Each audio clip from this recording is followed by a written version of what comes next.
For our next performer, please welcome to the stage Mr. Chance Young.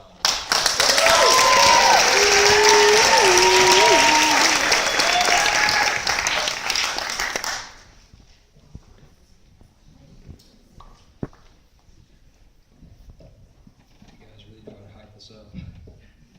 Hope you're not disappointed. This poem is called Ketchup Wars.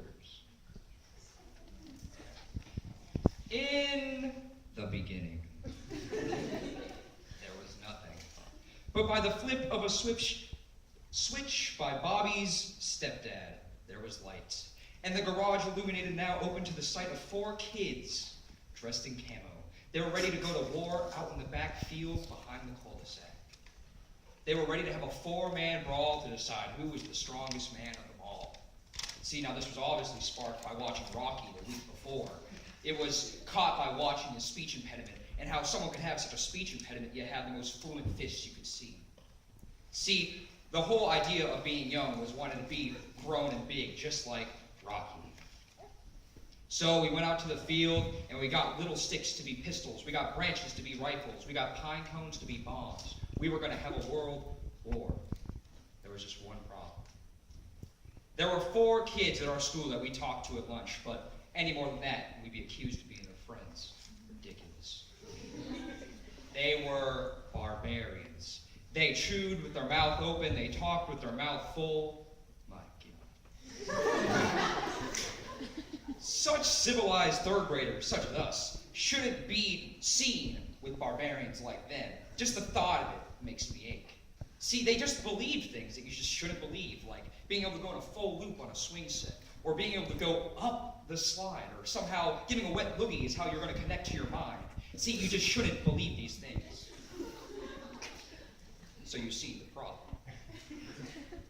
So who would have guessed those 4 members of their goon group walked up into our garage. Now, they said stuff, we said stuff, they said stuff, we said stuff. You know how conversation works. And Ronnie, the leader of their goon group, he began to speak in some type of hushed tone that could only make me wonder what he was going to say. And so what he said was, "Hey, what's up?" "Nothing." "We heard you guys were having a war in the backfield." "No."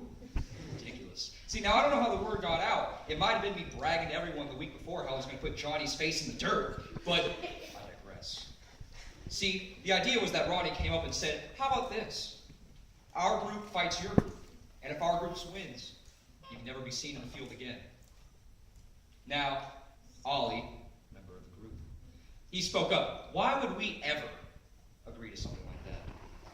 Ronnie, in his mean jerk face, said, "Well, that's obvious, because if you don't accept this, we're just going to tell everyone you were too scared and you were going to lose it anyways."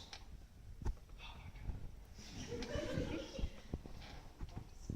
This monster.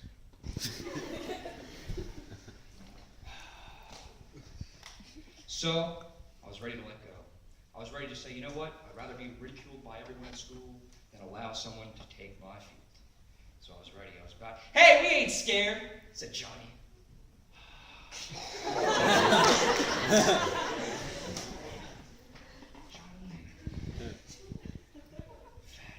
At this point, we had to accept.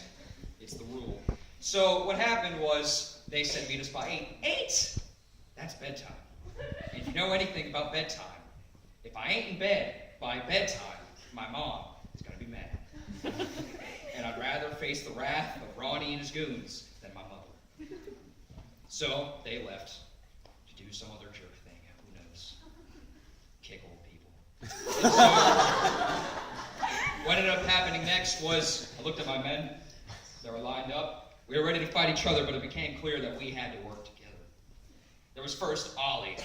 Ollie was the smarts of the operation. He got a B- on his last history paper. This guy had everything figured out. And then we had Johnny. Johnny didn't do much, but he was certainly the lovable fatty of the group, if you get what I mean. See, he didn't do much, but he got what we needed to get done. He really kept connected close to his work, much like the way Isaac Newton stayed a virgin to continue his work on science, Johnny stayed a virgin to continue his love of Hot Pockets and Mountain Dew.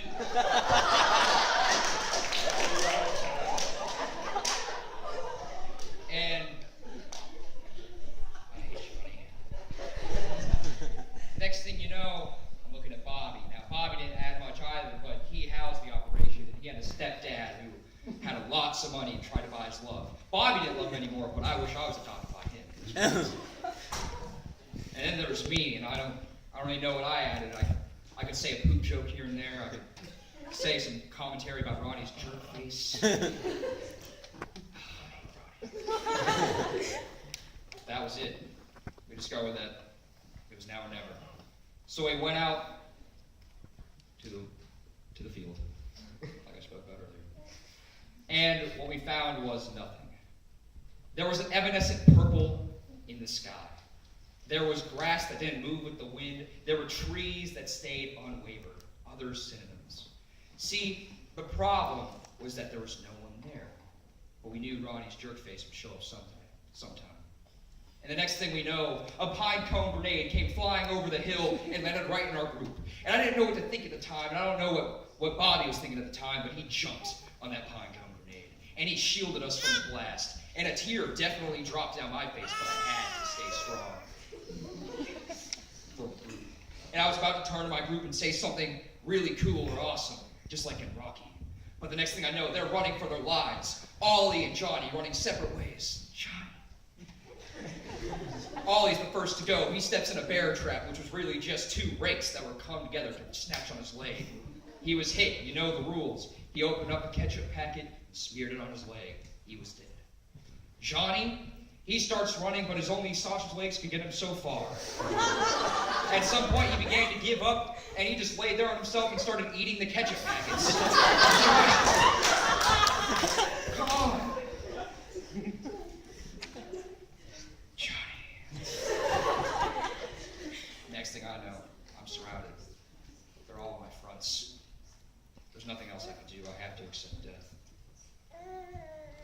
Their rifle guns are held up at my face. My ketchup packet ready to be speared on my chest. I look at my men. There was anywhere from 1,000 to 3 dead bodies.